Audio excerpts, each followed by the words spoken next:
Ravi de vous retrouver sur TV5 Monde. On vient de l'apprendre il y a un instant au Sénégal. Un nouveau Premier ministre a été nommé. Il s'agit d'Amadou Al-Aminou Lo. Il s'agit d'un économiste, un ancien cadre de la BCEAO. Et avant cela, ce dimanche, moins de 48 heures après le limogeage du Premier ministre, le président de l'Assemblée nationale a annoncé sa démission, ouvrant la voie à l'élection d'Ousmane Sonko. Depuis Dakar, le reportage de notre correspondante TV5 Monde, Alison Fernandez. Après la démission surprise d'El Malik Ndiaye, membre fondateur du PASTEF et proche d'Ousmane Sonko, les députés sont appelés ce mardi à élire un nouveau président de l'institution.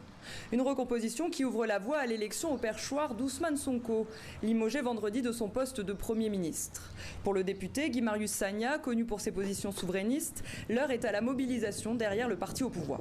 Nous sommes en face d'une situation où, en fait, de fait, certains ne veulent pas voir exécuter le programme souverainiste de PASTEF et de Ousmane Sonko. Nous demandons au peuple sénégalais, qui a voté majoritairement, massivement pour PASTEF et Ousmane Sonko, de se mobiliser et d'être les gardiens de leur propre victoire, de leur propre volonté exprimée dans les urnes.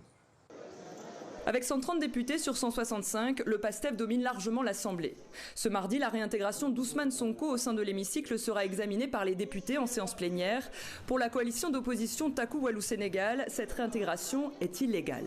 L'article 54 dit clairement la qualité de membre du gouvernement est incompatible avec un mandat parlementaire. Donc c'est clair.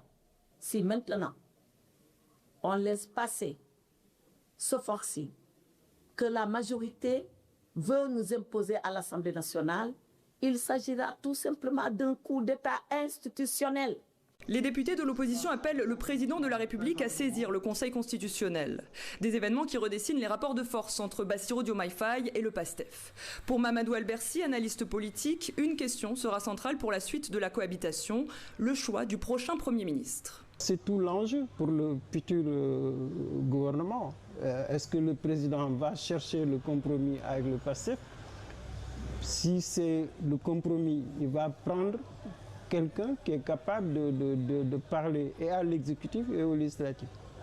Bon, maintenant, s'il choisit quelqu'un qui est dans sa coalition, les partisans, par exemple, de l'affrontement contre le PASTEF, contre Ousmane Sonko, là, on va vers un conflit. Le nouveau Premier ministre devra être approuvé par les députés dans un délai de 3 mois suivant sa nomination. Sinon, ceux-ci ont la possibilité de déposer une motion de censure.